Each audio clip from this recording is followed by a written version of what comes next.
RCB ವಿಜಯೋತ್ಸವದ ವೇಳೆ ಚಿನ್ನಸ್ವಾಮಿ ಕ್ರೀಡಾಂಗಣದಲ್ಲಿ ನಡೆದಂತಹ 11 ಮಂದಿಯ ದುರಂತ ಸಾವು ಅಂದರೆ ಕಾಲ್ ತುಳಿತ ಪ್ರಕರಣ. ಇದಕ್ಕೆ ಸರ್ಕಾರನೇ ಕಾರಣ, ನೋ ಡೌಟ್. ಭದ್ರತಾ ಲೋಪಕ್ಕೆ ಸರ್ಕಾರವೇ ನೇರ ಹೊಣೆಯಾಗಿದೆ.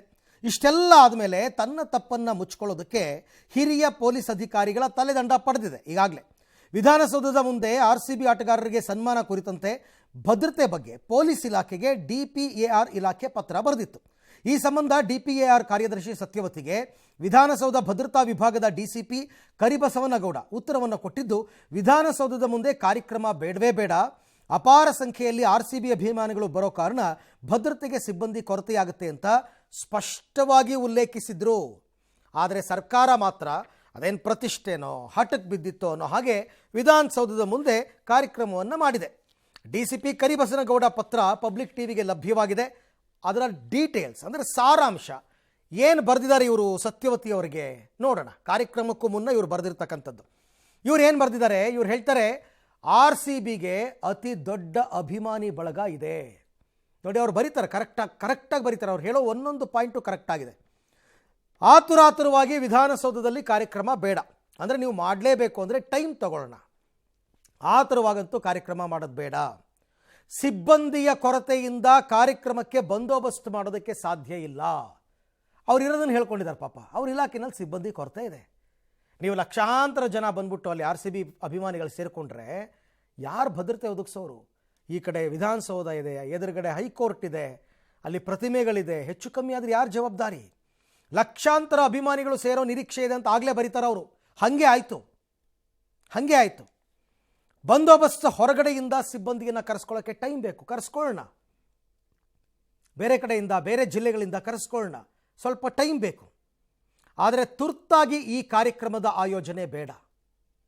ಈ ಮಾತನ್ನು ಕೇಳಿಬಿಟ್ಟಿದ್ದರೆ ಇವತ್ತಿನ ದಿನ ಪಾಪ 11 ಜೀವಗಳು ಬದುಕಿರ್ತಾ ಇದ್ವು. ವಿಧಾನಸೌಧ ಕಾರ್ಯಕ್ರಮಕ್ಕೆ ಜನರಿಗೆ ಪಾಸ್ ಕೊಡಬೇಡಿ, ಯಾರಿಗೂ ಪಾಸ್ ವ್ಯವಸ್ಥೆ ಮಾಡಲೇಬೇಡಿ. ಸಚಿವಾಲಯದ ಸಿಬ್ಬಂದಿ ಮತ್ತು ಕುಟುಂಬಸ್ಥರಿಗೆ ನಿರ್ಬಂಧ ಹೇರಿ. ಅವತ್ತು ನೋಡಿದ್ರಲ್ಲ ವಿಧಾನಸೌಧದ ಗ್ರ್ಯಾಂಡ್ ಸ್ಟೆಪ್ಸ್ ಮುಂದೆ ಎಲ್ಲ ರಾಜಕಾರಣಿಗಳ ಮಕ್ಕಳು, ಮೊಮ್ಮಕ್ಕಳು, ಅಧಿಕಾರಿಗಳ ಮಕ್ಕಳು, ಮೊಮ್ಮಕ್ಕಳು ಇವರೇ ಇದ್ದರು. ವಿರಾಟ್ ಕೊಹ್ಲಿ ಜೊತೆ ಸೆಲ್ಫಿ ತೆಗೆಸ್ಕೋಬೇಕಲ್ಲ, ಅದಕ್ಕೆ ಎಲ್ಲೆಲ್ಲೋ ಇದ್ದವ್ರನ್ನೆಲ್ಲ ಕರೆಸ್ಬಿಟ್ಟಿದ್ದಾರೆ. ಸಿಬ್ಬಂದಿ ಮತ್ತು ಕುಟುಂಬಸ್ಥರಿಗೆ ಕಾರ್ಯಕ್ರಮಕ್ಕೆ ಅವಕಾಶ ಕೊಡಬೇಡಿ ಅಂತ ಬರೆದಿದ್ದಾರೆ ಅವರು. ಕರಿಬಸವನಗೌಡ ಅವರು ಕರೆಕ್ಟಾಗಿ ಲೆಟರ್ ಬರೆದಿದ್ದಾರೆ. ಅವರು ಏನೇನು ಮಾಡಬೇಡಿ ಅಂದಿದ್ದಾರೋ ಅದನ್ನೆಲ್ಲ ಇವರು ಮಾಡಿದ್ದಾರೆ. ಹಾಗಾಗಿ ಈ ಎಡವಟ್ಟಾಗಿದೆ. ಯಾರಿಗೆ ಬರೆದಿರ್ತಕ್ಕಂಥದ್ದು? ಇವರು DPARನ ಕಾರ್ಯದರ್ಶಿ ಸತ್ಯವತಿಯವರಿಗೆ ಬರೆದಿದ್ದಾರೆ. ಸತ್ಯವತಿಯವರು ಫಸ್ಟ್ ಕೇಳ್ತಾರೆ ಒಪಿನಿಯನ್ನು. ಹೀಗೆ ಕಾರ್ಯಕ್ರಮ ಆಯೋಜನೆ ಮಾಡಬೇಕು ಅಂದ್ಕೊಂಡಿದ್ದೀವಿ, ನಿಮ್ಮ ಕೈಯಲ್ಲಿ ಭದ್ರತೆ ಒದಗಿಸೋಕ್ಕಾಗುತ್ತಾ, ಏನು ಹೇಳ್ತೀರಾ ಅಂತ ಕೇಳಿದ್ದಕ್ಕೆ ಆ ವಿಧಾನಸೌಧದ ಭದ್ರತಾ ವಿಭಾಗದ DCP ಕರಿಬಸವನಗೌಡ ಬರೆದಿರ್ತಕ್ಕಂಥದ್ದು ಎಲ್ಲವನ್ನ ಸ್ಪಷ್ಟವಾಗಿ ಬರೆದಿದ್ದಾರೆ. ಬಟ್ ಸರ್ಕಾರ ಎಲ್ಲ ನಿಯಮ ಎಲ್ಲನೂ ಉಲ್ಲಂಘನೆ ಮಾಡಿದೆ. ಅವ್ರು ಏನೇನು ಮಾಡಬೇಡಿ ಎಂದಿದ್ದಾರೋ ಎಲ್ಲವನ್ನೂ ಮಾಡಿದ್ದಾರೆ. ಮತ್ತು ಸಿದ್ದರಾಮಯ್ಯನವ್ರು ಹೇಳ್ತಾರೆ, ನಂದೇನ್ರಿ ತಪ್ಪು, ನಮ್ಮ ಸರ್ಕಾರದೇನ್ರಿ ತಪ್ಪು, ನಾವ್ಯಾಕ್ರಿ ಹೊಣೆಗಾರರಾಗಬೇಕು, ನಮಗೂ ಇದಕ್ಕೂ ಸಂಬಂಧನೇ ಇಲ್ಲ ಅಂತಾರೆ. ಸಿದ್ದರಾಮಯ್ಯನವರು ಇವತ್ತು ಮೈಸೂರಿನಲ್ಲಿ ಮಾತನಾಡಿದ್ದಾರೆ. ನನಗಂತೂ ಹಾಸ್ಯಾಸ್ಪದ ಅಂತ ಅನ್ನಿಸ್ಬಿಡ್ತು. ಅವರಿಂದ ಈ ಮಾತನ್ನು ನಿರೀಕ್ಷೆ ಮಾಡಿರಲಿಲ್ಲ. ಮುಂದೆ ಬರುತ್ತೆ, ಹೇಳ್ತೀನಿ ನಾನು. ಈ ಲೆಟರ್ಗೆ ಏನಾದರೂ ಬೆಲೆ ಕೊಟ್ಟಿದ್ದೀರಿ? ಆಮೇಲೆ ಈ ಲೆಟರನ್ನು ನಾವು ಪಬ್ಲಿಕ್ ಟಿವಿನಲ್ಲಿ ಫಸ್ಟ್ ಪ್ರಸಾರ ಮಾಡಿದ್ದು. ಹಿಂಗಾಗಿದೆ ಅಂತ BJP ಅವರು ಎಚ್ಚೆತ್ಕೊಂಡ್ರು, ಇಮಿಡಿಯೇಟಾಗಿ ಪ್ರೆಸ್ ಮೀಟ್ ಮಾಡಿದ್ರು. ಈ ಲೆಟರ್ಗೆ ಏನಾದರೂ ಮಾನ್ಯತೆ ಇದೆಯಾ? ನೀವು ಇದಕ್ಕೆ ಬೆಲೆ ಕೊಡಲ್ಲ ಅಂದಿದ್ರೆ ನೀವು ಯಾಕೆ ಒಪಿನಿಯನ್ ಕೇಳಬೇಕಾಗಿತ್ತು? ಅವ್ರು ಯಾಕೆ ಉತ್ತರ ಕೊಡಬೇಕಾಗಿತ್ತು? ಅದನ್ನು ಕೇಳಲೇ ಇಲ್ಲ ನೀವು. ಎಷ್ಟು ಚೆನ್ನಾಗಿ ಅವ್ರು ಹೇಳಿರೋದನ್ನೆಲ್ಲ ನೋಡಿ. RCBಗೆ ಅತಿ ದೊಡ್ಡ ಅಭಿಮಾನಿ ಬಳಗ ಇದೆ. ಅವರು ಕಪ್ಪು ಗೆದ್ದರು ಅಂದಾಗಿಂದ ಬೆಳಗಿನ ಜಾವ ತನಕ ಬೆಂಗಳೂರಿನಲ್ಲಿ ಜನ ಸೆಲೆಬ್ರೇಟ್ ಮಾಡಿದ್ದಾರೆ. ಆ ಸೆಲೆಬ್ರೇಷನ್ ಕಂಟ್ರೋಲ್ ಮಾಡೋದಕ್ಕೆ ಪೊಲೀಸರು ಹೈರಾಣಾಗೋಗಿದ್ದಾರೆ. ಬೆಳಗಿನ ಜಾವ ತನಕ ಪುನಃ ಮಧ್ಯಾಹ್ನ ಓಡಬಾ ಅಂತಂದರೆ ಪಾಪ ಪೊಲೀಸರು ತಾನೇ ಮನುಷ್ಯರಲ್ವಾ? ಎಲ್ಲೋಗಬೇಕು ಪೊಲೀಸರು? ಸಿಬ್ಬಂದಿ ಕೊರತೆ ಇರತಕ್ಕಂಥದ್ದು ಗೃಹ ಇಲಾಖೆಗೆ ಗೊತ್ತಿಲ್ವಾ? ಅವ್ರದ್ದೇ ಡಿಪಾರ್ಟ್ಮೆಂಟು. ಪರಮೇಶ್ವರ್ ಗೊತ್ತಿಲ್ವಾ? ಬೆಂಗಳೂರು ಉಸ್ತುವಾರಿ ಸಚಿವ DK ಶಿವಕುಮಾರ್ ಅವ್ರಿಗೆ ಗೊತ್ತಿಲ್ವಾ? ಎಷ್ಟೆಷ್ಟು ವರ್ಷ ರಾಜಕೀಯ ಅನುಭವ, ನಿಮಗೆ ಎಷ್ಟು ಅನುಭವ ಇದೆ? ಇಂಥ 2 ಲಕ್ಷ 3 ಲಕ್ಷ 4 ಲಕ್ಷ ನಿಮ್ಮ ಪಕ್ಷದ ಕಾರ್ಯಕರ್ತರನ್ನು ಸೇರಿಸಿ ಸಮಾವೇಶನೇ ಮಾಡಿಬಿಡ್ತೀರಾ? ಬಂದವರಿಗೆಲ್ಲ ಊಟ ಹಾಕಿಸ್ಬಿಡ್ತೀರಾ ಪ್ಯಾಲೇಸ್ ಗ್ರೌಂಡಲ್ಲಿ? ಅವೆಲ್ಲ ಸುಸೂತ್ರವಾಗಿ ನಡೆಯುತ್ತೆ. ಯಾಕೆ ಅಂತಂದರೆ ಕರೆಕ್ಟ್ ಪ್ಲಾನಿಂಗ್ ಇರುತ್ತೆ, ಕರೆಕ್ಟ್ ಟೈಮಿಂಗ್ಸ್ ತೊಗೊಂಡಿರ್ತಾರೆ ಅವರು. ಇಲ್ಲಿ ಇವರು ಕಪ್ ಗೆದ್ದು 24 ಗಂಟೆನೂ ಇಲ್ಲ ರೀ. ಅಹಮದಾಬಾದಲ್ಲಿ ಕಪ್ ಗೆದ್ದು 24 ಗಂಟೆ ಆಗಿಲ್ಲ, ಇಲ್ಲಿ ಕಾರ್ಯಕ್ರಮ ಎಲ್ಲ ಮುಗಿದು 11 ಜನ ಸತ್ತೇ ಹೋಗ್ಬಿಟ್ರು. ಯಾರು ಹೊಣೆ? CM ಹೇಳ್ತಾರೆ ಚಿನ್ನಸ್ವಾಮಿ ಸ್ಟೇಡಿಯಂಗೆ ನಾನು ಹೋಗಿರಲಿಲ್ಲ, ಹಾಗಾಗಿ ನನಗೂ ಅದಕ್ಕೂ ಸಂಬಂಧ ಇಲ್ಲ ಅಂತ. ಒಪ್ತೀರಾ? ಚಿನ್ನಸ್ವಾಮಿ ಸ್ಟೇಡಿಯಂ ಏನೋ ವಡೋದರದಲ್ಲಿದೆಯಾ, ಅಹಮದಾಬಾದಲ್ಲಿದೆಯಾ? ಇರೋದು ಬೆಂಗಳೂರಿನಲ್ಲಿ, ರಾಜ್ಯ ರಾಜಧಾನಿಯಲ್ಲಿ, ವಿಧಾನಸೌಧದಿಂದ ಕೂಗಳತೆ ದೂರದಲ್ಲಿ.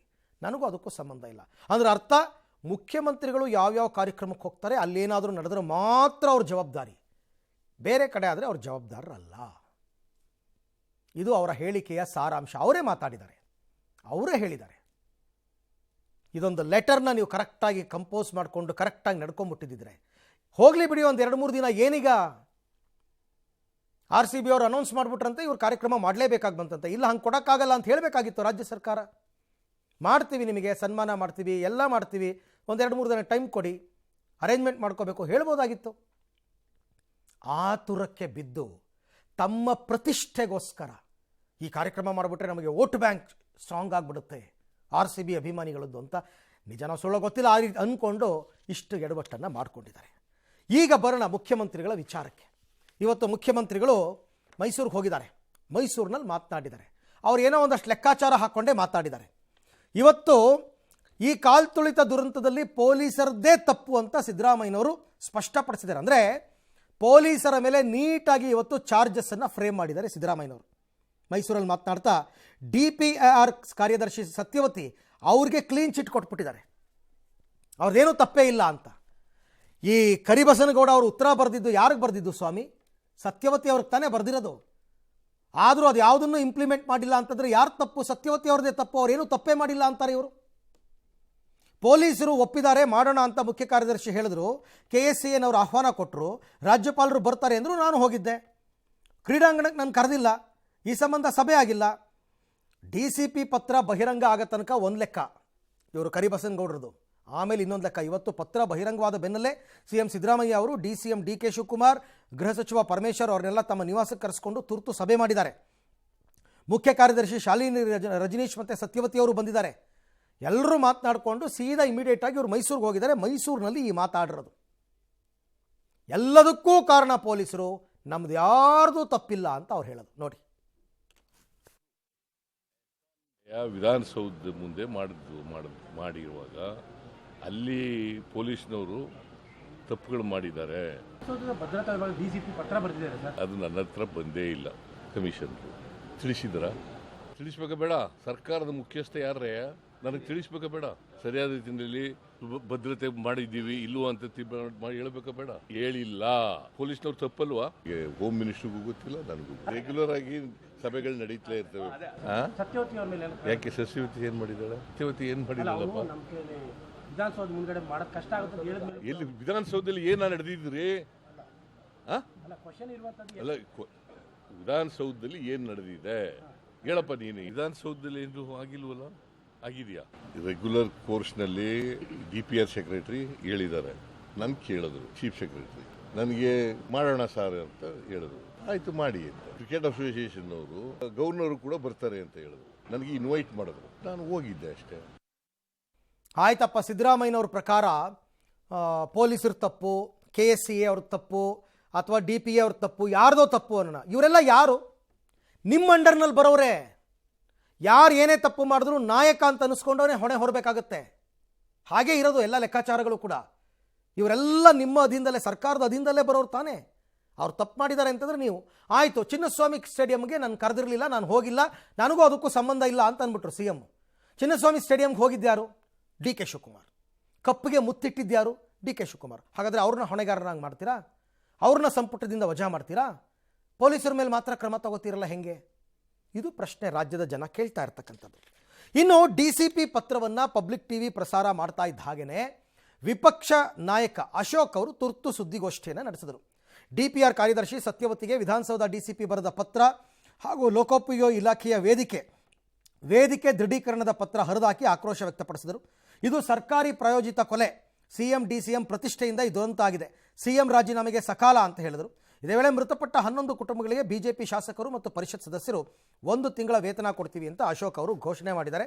ಛಲವಾದಿ ನಾರಾಯಣ ಸ್ವಾಮಿ ಅವರು ಕೂಡ ಸರ್ಕಾರ ವಜಾಗೆ ನಾಳೆ ರಾಜ್ಯಪಾಲರಿಗೆ ನಾವು ಮನವಿ ಮಾಡ್ತೀವಿ ಅಂತ ಹೇಳಿದ್ದಾರೆ. ಸರ್ಕಾರದ ಉಪಮುಖ್ಯಮಂತ್ರಿ ಮುಖ್ಯಮಂತ್ರಿಗಳ ಇಂಡಿವಿಜುವಲ್ TRPಗಳನ್ನ ರೈಸ್ ಮಾಡ್ಕೊಳಕ್ ಹೋಗಿ ಅಮಾಯಕ ಸಾರ್ವಜನಿಕರ ವಿದ್ಯಾರ್ಥಿಗಳ ಜೀವನವನ್ನ ಚೆಲ್ಲಾಟ ಆಡಿ ಅವರನ್ನ ಕೊಂದಿದ್ದಾರೆ ಅಂತ ಅನ್ಸುತ್ತೆ. ಇದು ಸರ್ಕಾರದ ಪ್ರಾಯೋಜಿತವಾದಂತ ಕೊಲೆ ಅಂತ ಅನ್ಸುತ್ತೆ. ಪಬ್ಲಿಕ್ ಟಿವಿಯಲ್ಲಿ ಬಿತ್ತರ ಆಗಿದೆ. ಇದು ವಿಧಾನಸೌಧದ DCP ಹೇಳಿದ್ದಾರೆ, ಪೊಲೀಸರು ಸಿಬ್ಬಂದಿ ಇಲ್ಲ, ಕೊರತೆ ಇಲ್ಲದೆ ಮಾಡೋದು ಬೇಡ ಅನ್ನೋ ಸಲಹೆಯನ್ನ ಕೊಟ್ಟಿದ್ದಾರೆ. ಇನ್ನು ರಾಜೀನಾಮೆ ಕೊಡದೆ ಹಠ ಹಿಡಿತೀರಲ್ಲ, ಯಾವ ಪುರುಷಾರ್ಥಕ್ಕೋಸ್ಕರ ಹಿಡಿತೀರಾ? ಇವಾಗೆ ಕೊಟ್ಬಿಡಿ. ಲಾಲ್ ಬಹದ್ದೂರ್ ಶಾಸ್ತ್ರಿ ತರ ಜಾರ್ಜ್ ಫರ್ನಾಂಡಿಸ್ ಅಂತ ಸಾಲಿನಲ್ಲಿ ನೀವು ಬಂದು ಹೋಗ್ತೀರಾ? ದಯವಿಟ್ಟು ರಾಜೀನಾಮೆ ಕೊಡಿ. ಹೇಳೋದು ವೇದಾಂತ, ತಿನ್ನೋದು ಬದನೆಕಾಯಿ ಅಂತ ರಾಜ್ಯಪಾಲರಲ್ಲಿ ನಾವು ಮನವಿ ಮಾಡ್ತೇವೆ. ತಕ್ಷಣ ಈ ಸರ್ಕಾರವನ್ನ ಡಿಸ್ಮಿಸ್ ಮಾಡಲಿಕ್ಕೆ ರೆಕಮೆಂಡ್ ಮಾಡಬೇಕು.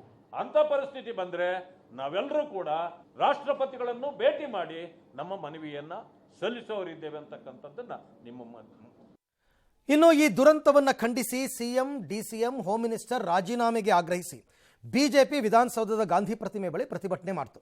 ಈ ವೇಳೆ ಸರ್ಕಾರದ ವಿರುದ್ಧ ಬಿಜೆಪಿ ನಾಯಕರು ಗುಡುಗಿದ್ರು. RCB ಅಂದರೆ ರಾಯಲ್ ಚಾಲೆಂಜರ್ಸ್ ಆಫ್ ಬೆಂಗಳೂರು ಅಲ್ಲ, ರಿಯಲ್ ಕಲ್ಪ್ರಿಟ್ಸ್ ಆಫ್ ಬೆಂಗಳೂರು.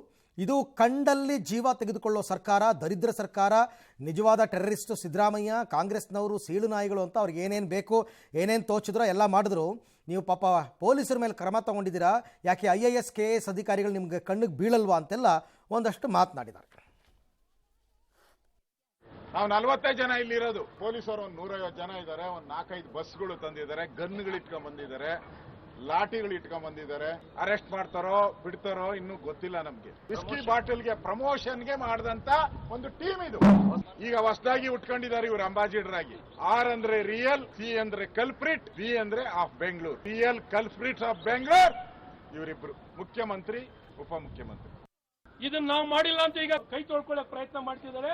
ಇವತ್ತು KCM ಮೇಲೆ ಹಾಕ್ತಿದ್ದಾರೆ, RCB ಮೇಲೆ ಹಾಕ್ತಿದ್ದಾರೆ, DNA ಮೇಲೆ ಹಾಕ್ತಿದ್ದಾರೆ, ಪೊಲೀಸರ ಮೇಲೆ ಹಾಕ್ತಿದ್ದಾರೆ. ಪೊಲೀಸರು ಸಸ್ಪೆನ್ಷನ್. ಈ ಸರ್ಕಾರ, ಕಾಂಗ್ರೆಸ್ ಸರ್ಕಾರ ಅಧಿಕಾರಕ್ಕೆ ಬಂದ ದಿನದಿಂದಲೂ ಕಂಡಲ್ಲಿ ಜೀವ ತಗೊಳ್ಳುವಂತ ಭಾಂಡಿಯರು, ಅಮಾಯಕ ವ್ಯಕ್ತಿಗಳು, ಹಿಂದೂ ಕಾರ್ಯಕರ್ತರು, ರೈತರು, ಮುಖ್ಯಮಂತ್ರಿಗಳು, ಉಪಮುಖ್ಯಮಂತ್ರಿ, ಗೃಹ ಸಚಿವರು ಜವಾಬ್ದಾರಿಯನ್ನು ತೊಗೊಳ್ಬೇಕು. ಇವ್ರ ಮೇಲೆ ಕೇಸ್ ದಾಖಲಾಗಬೇಕು, ವಿಶೇಷ ಅಧಿವೇಶನ ಕರಿಬೇಕು ಅಂತ ಕರ್ನಾಟಕ ಸರ್ಕಾರ ಪ್ರಾಯೋಜನೆ ಮಾಡಿತ್ತಾ? ಮುಖ್ಯಮಂತ್ರಿ ಉಪಮುಖ್ಯಮಂತ್ರಿಗಳು ಬಂಡವಾಳ ಹೂಡಿಕೆ ಮಾಡಿದ್ದೀರಾ RCBಯಲ್ಲಿ? ಪೊಲೀಸ್ ಇಲಾಖೆ ಹೇಳಿಲ್ವಾ ನಿಮ್ಗೆ? ಯಾವ ತರಾತುರಿಯಲ್ಲಿ ಆಯೋಜನೆ ಮಾಡಿದ್ರಿ? ಲಿಖಿತವಾಗಿ ಕೊಟ್ಟಿಲ್ವಾ ನಿಮ್ಗೆ? ಬಿಜೆಪಿ ಅವರು ಪೊಲಿಟಿಕಲ್ ಆಗಿ ಸುಳ್ಳು ಆರೋಪಗಳನ್ನು ಮಾಡ್ತಾ ಇದ್ದಾರೆ. ಈಗ ಕುಮಾರಸ್ವಾಮಿ ಹೇಳಿದ್ರು, ನಾನು ಪೊಲೀಸ್ನವ್ರಿಗೆ ಧಮಕಿ ಹಾಕಿದೆ ಅಂತ. ಅದು 100ಕ್ಕೆ 100 ಸುಳ್ಳು. ಇದಕ್ಕಿದ್ದಾಲೆ ಪೊಲೀಸ್ನವ್ರ ಮೇಲೆ ಪ್ರೀತಿ ಬಂದ್ಬಿಟ್ಟಿದೆ ಅವ್ರಿಗೆ. ಯಾರ್ಯಾರು ಎನ್ಕ್ವೈರಿ ಶುರು ಆಗಿರೋದ್ರಿಂದ, ಕುನ್ನಾ ಕಮಿಷನ್ ಅವರು ಹಾಲೆ ಪ್ರಾರಂಭ ಮಾಡೋದ್ರಿಂದ ನಮ್ಮ ಮಾತುಗಳು ಯಾವುದ್ರ ಮೇಲೂ ಇನ್ಫ್ಲೂಯೆನ್ಸ್ ಆಗಬಾರ್ದು. ಸೊ ಅದರಿಂದ ಕಡಿಮೆ ಮಾತಾಡೋದು ಒಳ್ಳೆಯದು ಅಂತ. ತನಿಖೆ ಪ್ರಾರಂಭ ಆಗಿದೆ. ನಾವು ಏನು ಕೂಡ ಹೇಳಿಕೆಗಳನ್ನು ಕೊಡೋದು ಸರಿ ಕಾಣಿಸ್ತದೆ. ಇನ್ನು ಈ ಘೋರ ದುರಂತದಿಂದ CM, DCM ತೀವ್ರ ಬೇಸರಗೊಂಡಿದ್ದಾರೆ ಅಂತ ತಿಳಿದು ಬರ್ತಾ ಇದೆ. ಆಪ್ತರ ಬಳಿ ವಿಷಾದ ವ್ಯಕ್ತಪಡಿಸಿದಾರಂತೆ. ರಾಜಕೀಯವಾಗಿ ಏನು ಬೇಕಾದ್ರೂ ಎದುರಿಸೋಣ, ಆದರೆ ಘೋರ ಘಟನೆ ನಡೆದಿದ್ದು ನಮ್ಮ ಕಾಲಘಟ್ಟದ ಕರಾಳತೆ ಅಂತಕ್ಕಂಥ ನೋವನ್ನು ವ್ಯಕ್ತಪಡಿಸಿದ್ದಾರೆ. ನಾಳಿನ ರಾಯಚೂರು ಪ್ರವಾಸವನ್ನು ರದ್ದುಗೊಳಿಸಿದ್ದಾರೆ. ರೀತಿಯಾಗಿ ಘಟನೆ ಎಲ್ಲರಿಗೂ ಯಾರಿಗೇ ಆಗಲಿ ಇದು ಒಂದು ರೀತಿ ದೊಡ್ಡ ಮಟ್ಟದ ಆಘಾತ. ಅದ್ರ ಬಗ್ಗೆ ನಮ್ಗೆಲ್ರಿಗೂ ಬಹಳ ನೋವಿದೆ. ಮುಖ್ಯಮಂತ್ರಿಗಳು ಈಗಲೂ ಸಹ ಬಹಳ ಇದ್ರ ಬಗ್ಗೆ ಬಹಳ ಕುಂದ್ಬಿಟ್ಟಿದ್ದಾರೆ. ಅವರು ಯಾವುದೇ ರೀತಿ ಈಗ ಕಾರ್ಯಕ್ರಮಗಳಲ್ಲಿ ಮತ್ತೊಂದಕ್ಕೆ ಭಾಗವಹಿಸುವಂಥದ್ದಕ್ಕೆ ಅವರಿಗೆ ಮನಸ್ಸೇ ಇಲ್ಲ. ಸರ್ಕಾರಕ್ಕೆ ಸಮಯಕ್ಕೆ ಸರಿ 26 ಜನ ಸತ್ತದ್ದು ಫೇಲ್ಯೂರೇ. ಮೋದಿ ಅವರ ರಾಜೀನಾಮೆ ನಾವು ಆಗ್ರಹ ಮಾಡ್ತಿದ್ವಿ, ಅದು ಸರಿಯಾದ ಕ್ರಮ ಅಲ್ಲ ಅಂತ ನಾವು ಬಿಟ್ಟಿದ್ದೀವಿ. ಫೇಲ್ಯೂರ್ ಆಗಿದಂತೆ ನಿಜ. ರಾಜೀನಾಮೆ ಕೊಡೋದು ಡೇ 1 ಇಂದ ನಮ್ಮ ಸರ್ಕಾರ ಲೋಪಗಳನ್ನು ಒಪ್ಕೊಂಡಿದೆ. ಆಮೇಲೆ RCB ಅವರು ಒಂದಿನ ಬಿಟ್ಟು ಬರ್ಬೋದಾಗಿತ್ತು, ಆದರೆ ಅವ್ರು ಯಾರಿಗೆ ಮಾತಾಡಿದ್ರು, ಏನು ಮಾತಾಡಿದ್ರು. ಆಪ್ತರ ಬಳಿ ಮುಖ್ಯಮಂತ್ರಿಗಳು ಬೇಸರವನ್ನು ವ್ಯಕ್ತಪಡಿಸಿದಾರಂತೆ. ಈ ಘಟನೆಗೆ ಸಂಬಂಧಪಟ್ಟಂತೆ ಅವರು ಹೇಳಿದರೆ, ನನ್ನ ರಾಜಕೀಯ ಜೀವನದಲ್ಲಿ ಇಂತಹ ಕೆಟ್ಟ ನಿರ್ಧಾರವನ್ನು ಯಾವತ್ತೂ ಮಾಡಿರಲಿಲ್ಲ. ಆಪ್ತರ ಬಳಿ ಹೇಳ್ಕೊಂಡಿರೋದು, ಕ್ಯಾಮ್ರಾ ಮುಂದೆ ಬಂದಾಗ ನಂದೇನೂ ತಪ್ಪೇ ಇಲ್ಲ ಅಂತಾರೆ. ಇಷ್ಟೊಂದು ಆತುರದ ತೀರ್ಮಾನ ಯಾವತ್ತೂ ಕೈಗೊಂಡಿರಲಿಲ್ಲ, ಒಪ್ಕೊಂಡ್ರಲ್ಲ. ಅಲ್ಲಿಗೆ ಆತ್ಮಸಾಕ್ಷಿ ಅಂತ ಒಂದಿರುತ್ತಲ್ಲ, ಅದಕ್ಕಾದರೂ ಗೊತ್ತಾಗಬೇಕಲ್ಲ. ನನ್ನ ಆಡಳಿತ ಅವಧಿಯಲ್ಲೇ ಇಂತಹ ಕಹಿ ಘಟನೆ ನಡಿಬಾರ್ದಾಗಿತ್ತು. ಇದೊಂದು ಅತ್ಯಂತ ನೋವಿನ ಸಂಗತಿ. ನನ್ನ ರಾಜಕೀಯ ಜೀವನದಲ್ಲಿ ಕಪ್ಪು ಚುಕ್ಕಿ ಅಂತ ಹೇಳ್ಕೊಂಡಿದ್ದಾರಂತೆ ಆಪ್ತರ ಬಳಿ. ಸತ್ತವರೆಲ್ಲ ಚಿಕ್ಕ ವಯಸ್ಸಿನವರು. ತಾಯಿಯ ನೋವಿದೆಯಲ್ಲ, ಮಕ್ಕಳನ್ನು ಕಳ್ಕೊಂಡು ತಂದೆ ತಾಯಿ ನೋವು, ಯಾರಿಗೂ ಆ ಸ್ಥಿತಿ ಬರಬಾರ್ದು. ಯಾಕೆ ಅಂತಂದರೆ ಸಿದ್ದರಾಮಯ್ಯನವ್ರಿಗೂ ಅನುಭವ ಇದೆ ಪಾಪ ಅದು ಆ ವಿಚಾರದಲ್ಲಿ. ಹಾಗಾಗಿ ಹೇಳ್ಕೊಂಡಿದ್ದಾರಂತೆ. ಹೀಗೆ DK ಶಿವಕುಮಾರ್ ಅವರು ಕೂಡ ತುಂಬ ಬೇಸರ ಪಟ್ಕೊಂಡು ಆಪ್ತರ ಬಳಿ ಹೇಳ್ಕೊಂಡಿದ್ದಾರಂತೆ. ಮಾಸ್ ಫ್ಯಾನ್ಸ್ ಇದ್ದರು RCBಗೋಸ್ಕರ, ಅದಕ್ಕೋಸ್ಕರ ಈ ಕಾರ್ಯಕ್ರಮ ಮಾಡಿದ್ವಿ, ನಮಗೋಸ್ಕರ ಅಲ್ಲ. ಸರ್ಕಾರದ ಜೊತೆ ಜನರು ಇರಬೇಕು ಅಂತಕ್ಕಂಥ ಲೆಕ್ಕಾಚಾರದಲ್ಲಿ ಈ ಪ್ರೋಗ್ರಾಮ್ ಮಾಡಿದ್ದು ನಾವು, ಅಷ್ಟೇ, ಇನ್ನೇನೂ ಇಲ್ಲ. ನಾನೇ ಸ್ವಯಂ ಪ್ರೇರಿತನಾಗಿ ಹೋದೆ, ಏರ್ಪೋರ್ಟ್ಗೆ ಹೋದೆ, ಕರ್ಕೊಂಡು ಬಂದೆ, ಎಲ್ಲ ನಾನೇ ಮಾಡಿದ್ದು. ಚಿಕ್ಕ ವಯಸ್ಸಿನ ಮಕ್ಕಳ ಸಾವನ್ನಪ್ಪಿಟ್ರಲ್ಲ, ಅದರಿಂದ ಮನಸ್ಸಿಗೆ ಬಹಳ ನೋವಾಗಿದೆ. ಯಾರ ಮನೆಯಲ್ಲಾದರೂ ಸಾವು ಸಾವೇ ಅಲ್ವಾ? ನಿಜ ಅವರು ಹೇಳ್ತಿರೋದು. ಸ್ವಲ್ಪ ಮೊದಲೇ ಸುಳಿವು ಸಿಕ್ಕಿದ್ರು ನಾವು ಕಾರ್ಯಕ್ರಮನೇ ರದ್ದು ಮಾಡಿಬಿಡ್ತಾ ಇದ್ವಿ. ಸರ್ಕಾರಕ್ಕೊಂದು ರೀತಿ ಡ್ಯಾಮೇಜ್ ಇದು. ಸತ್ತವರ ಕುಟುಂಬದ ನೋವು ಯಾರಿಗೂ ಬೇಡ ಅಂತ ಈಗ ಅವರಿಗೆ ಸತ್ಯದ ಅರಿವಾಗಿದೆ ಅಂತ. ನೋಡೋಣ.